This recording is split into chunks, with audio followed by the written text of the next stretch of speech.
Cuento historias y me gustaría contarles algunas historias personales sobre lo que llamo el peligro de una sola historia. Crecí en un campus universitario al este de Nigeria. Mi madre dice que comencé a leer a los 2 años. Creo que más bien fue a los 4 años a decir verdad. Fui una lectora precoz y lo que leía eran libros infantiles ingleses y estadounidenses. También fui una escritora precoz.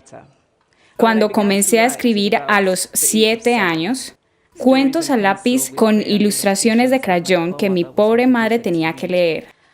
Escribí el mismo tipo de historias que leía. Todos mis personajes eran blancos y de ojos azules, que jugaban en la nieve, comían manzanas, hablaban mucho del clima. Qué lindo era cuando el sol había salido. Eso a pesar de que vivía en Nigeria y nunca había salido de Nigeria. No teníamos nieve, comíamos mango y nunca hablábamos sobre el clima porque no era necesario. Mis personajes bebían cerveza de jengibre porque los personajes de los libros que leía bebían cerveza de jengibre. No importaba que yo no supiera qué era. Muchos años después, sentí un gran deseo de probar la cerveza de jengibre, pero esa es otra historia. Creo que esto demuestra cuán vulnerables e influenciables somos ante una historia, especialmente en nuestra infancia. Porque yo solo leía libros donde los personajes eran extranjeros. Estaba convencida de que los libros, por naturaleza, debían tener extranjeros y narrar cosas con las que yo no podía identificarme. Todo cambió cuando descubrí los libros africanos. No había muchos disponibles y no eran fáciles de encontrar como los libros extranjeros.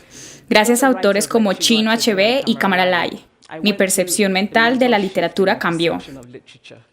Me di cuenta de que personas como yo, niñas con piel color chocolate, cuyo cabello rizado no se podía atar en colas de caballo, también podían existir en la literatura. Comencé a escribir sobre cosas que reconocía. Yo amaba los libros ingleses y estadounidenses que leí. Avivaron mi imaginación y me abrieron nuevos mundos. Pero la consecuencia involuntaria fue que no sabía que personas como yo podían existir en la literatura. Mi descubrimiento de los escritores africanos me salvaron de conocer una sola historia sobre qué son los libros. Mi familia es nigeriana convencional de clase media. Mi padre fue profesor, mi madre fue administradora y teníamos, como era de costumbre, personal doméstico de pueblos cercanos. Cuando cumplí 8 años, un nuevo criado vino a su casa. Su nombre era Fide. Lo único que mi madre nos contaba de él era que su familia era muy pobre. Mi madre enviaba batatas y arroz y nuestra ropa vieja a su familia. Cuando no me acababa mi cena, mi madre decía, «¡Come! ¿No sabes que la familia de Fide no tiene nada?» Yo sentía gran lástima por la familia de Fide. Un sábado fuimos a visitarlo a su pueblo. Su madre nos mostró una bella cesta de rafia teñida hecha por su hermano. Estaba sorprendida, pues no creía que alguien de su familia pudiera hacer algo. Lo único que sabía es que eran muy pobres y era imposible verlos como algo más que pobres. Su pobreza era mi única historia sobre ellos. Años después pensé sobre esto cuando dejé Nigeria para ir a la universidad en Estados Unidos. Tenía 19 años. Había impactado a mi compañera de cuarto estadounidense. Preguntó dónde había aprendido a hablar inglés también y estaba confundida cuando le dije que en Nigeria el idioma oficial resultaba ser el inglés. Me preguntó si podría escuchar mi música tribal y se mostró, por tanto, muy decepcionada cuando le mostré mi cinta de Mariah Carey. Ella pensaba que yo no sabía usar una estufa. Me impresionó que ella sintiera lástima por mí incluso antes de conocerme.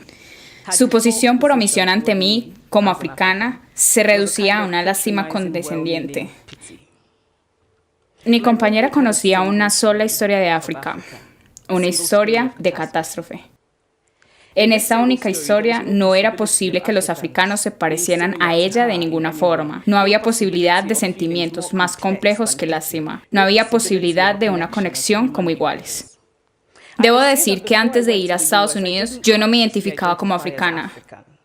Pero allá, cuando mencionaban a África, me hacían preguntas. No importaba que yo no supiera nada sobre países como Namibia. Sin embargo, llegué a abrazar esta nueva identidad y ahora pienso en mí misma como africana. Aunque aún me molesta cuando se refieren a África como un país. Un ejemplo reciente fue mi maravilloso vuelo desde Lagos hace 2 días, donde hicieron un anuncio durante el vuelo de Virgin sobre trabajos de caridad en India, África y otros países. Así que después de vivir unos años en Estados Unidos como africana, comencé a entender la reacción de mi compañera.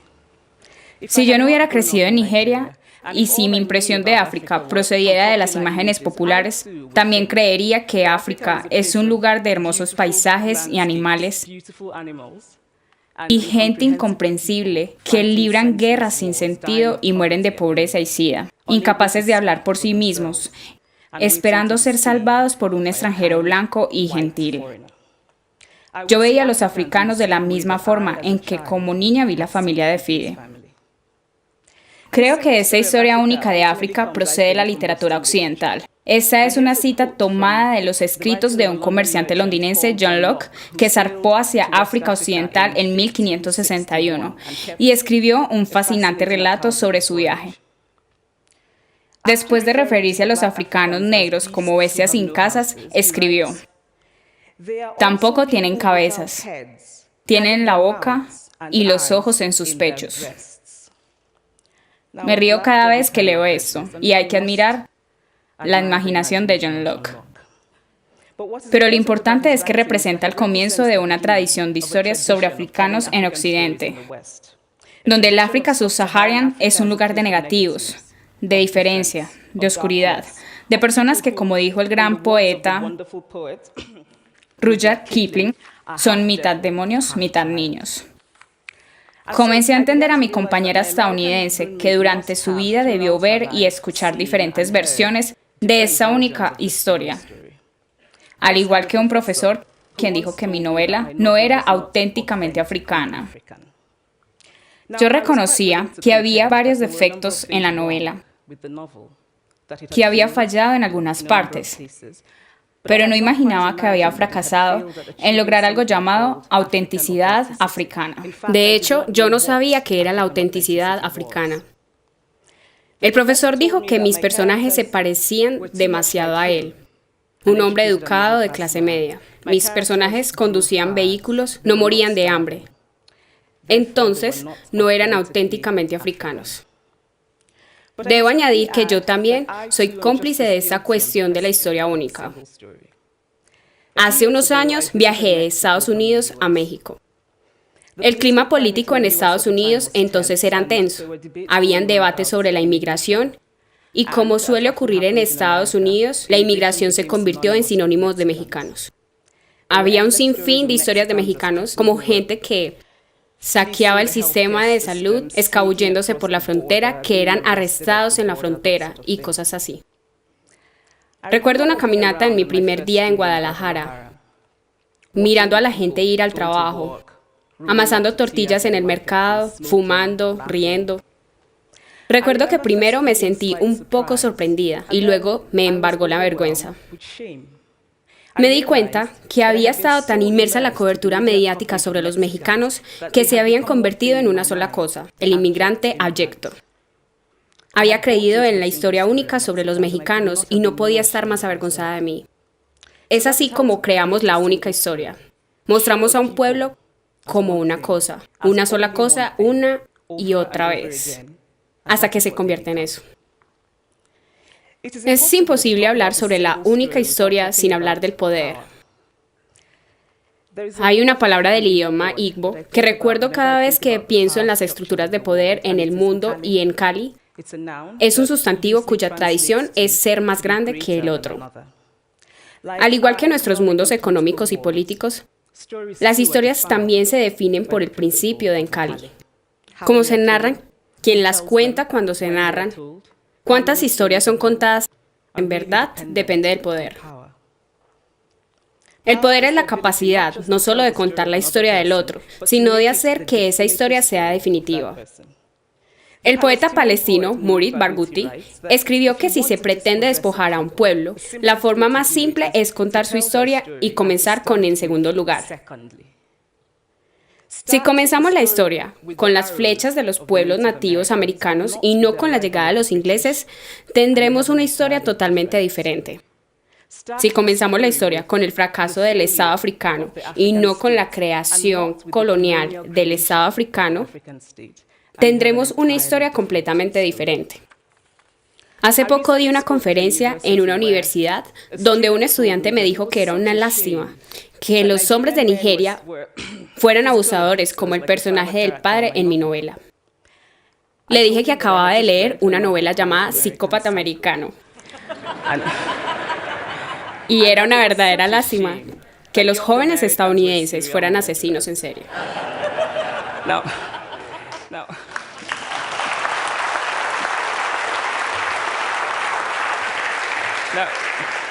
Obviamente estaba algo molesta cuando dije eso, pero jamás se me habría ocurrido que solo por haber leído una novela donde un personaje es un asesino en serie, de alguna forma él era una representación de todos los estadounidenses. Ahora, no es porque yo sea mejor persona que ese estudiante, sino que, debido al poder económico y cultural de Estados Unidos, yo había escuchado muchas historias sobre Estados Unidos. Leí de Tyler Updike, Steinbeck y Gaitskell. No tenía una única historia de Estados Unidos. Hace años, cuando supe que esperaba que los escritores tuvieran infancias infelices para ser exitosos, comencé a pensar sobre cómo podría inventar cosas horribles que mis padres me habían hecho. Pero la verdad es que tuve una infancia muy feliz, llena de risas y amor, y en una familia muy unida. Pero también tuve abuelos que murieron en campos de refugiados.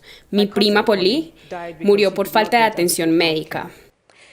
Mi amiga Coloma murió en un accidente de avión porque los camiones de bomberos no tenían agua.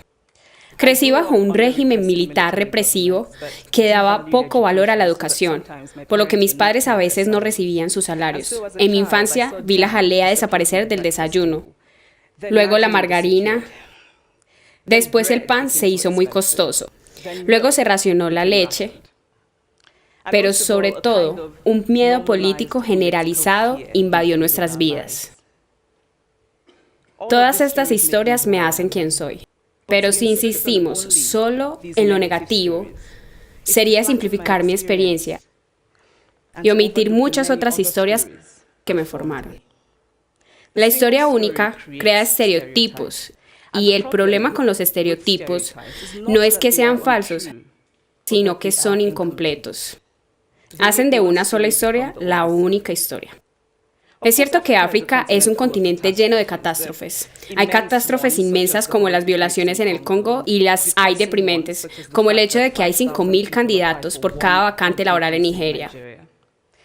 Pero hay otras historias que no son sobre catástrofes y es igualmente importante hablar sobre ellas. Siempre he pensado que es imposible compenetrarse con un lugar o una persona sin entender todas las historias de ese lugar o esa persona. La consecuencia de la historia única es que roba la dignidad de los pueblos, dificulta el reconocimiento de nuestra igualdad humana, enfatiza nuestras diferencias en vez de nuestras similitudes. ¿Qué hubiera sido si antes de mi viaje a México yo hubiese seguido los dos polos del debate sobre la inmigración, el de Estados Unidos y el de México?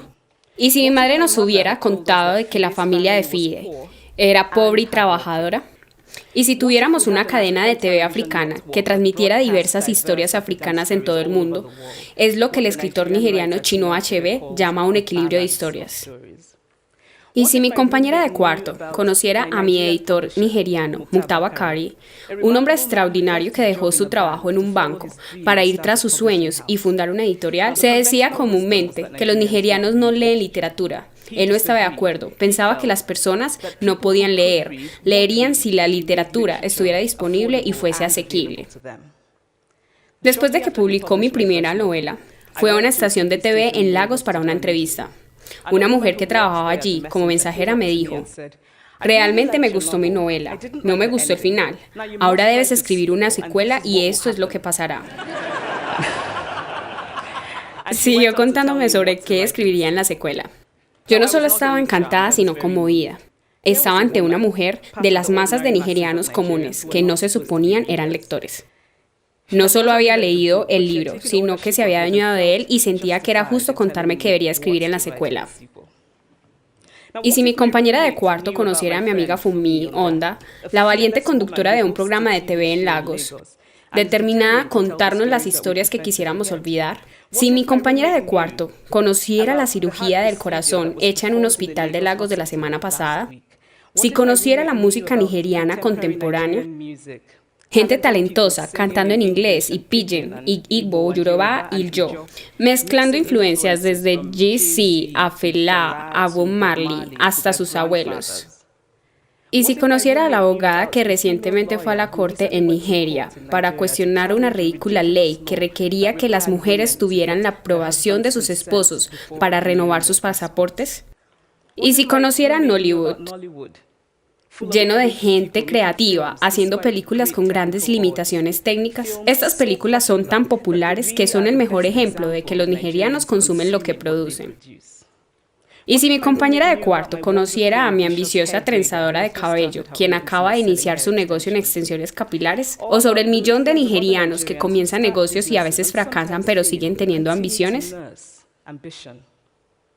Cada vez que regreso a casa, debo confrontar las causas de irritación usuales para los nigerianos. Nuestra fallida infraestructura, nuestro fallido gobierno. Pero me encuentro con la increíble resistencia de un pueblo que prospera a pesar de su gobierno y no por causa de su gobierno. Dirijo talleres de escritura en Lagos cada verano y es impresionante ver cuánta gente se inscribe, cuántos quieren escribir y contar historias. Mi editor nigeriano y yo creamos un fondo sin fines de lucro llamado Fondo Farafina. Tenemos grandes sueños de construir bibliotecas, reformar las bibliotecas existentes y proveer de libros a las escuelas estatales que tienen sus bibliotecas vacías y de organizar muchos talleres de lectura y escritura para todos los que quieran contar nuestras muchas historias. Las historias importan. Muchas historias importan. Las historias se han usado para despojar y calumniar. Pero las historias también pueden dar poder y humanizar. Las historias pueden quebrar la dignidad de un pueblo, pero también pueden reparar esa dignidad rota. La escritora estadounidense Alice Walker escribió esto sobre su familia sureña que se había mudado al norte. Les dio un libro sobre la vida sureña que dejaron atrás. Estaban sentados leyendo el libro, escuchándome leer y recuperamos una suerte de paraíso. Me gustaría terminar con este pensamiento. Cuando rechazamos la única historia, cuando nos damos cuenta de que nunca hay una sola historia sobre ningún lugar, recuperamos una suerte de paraíso. Gracias.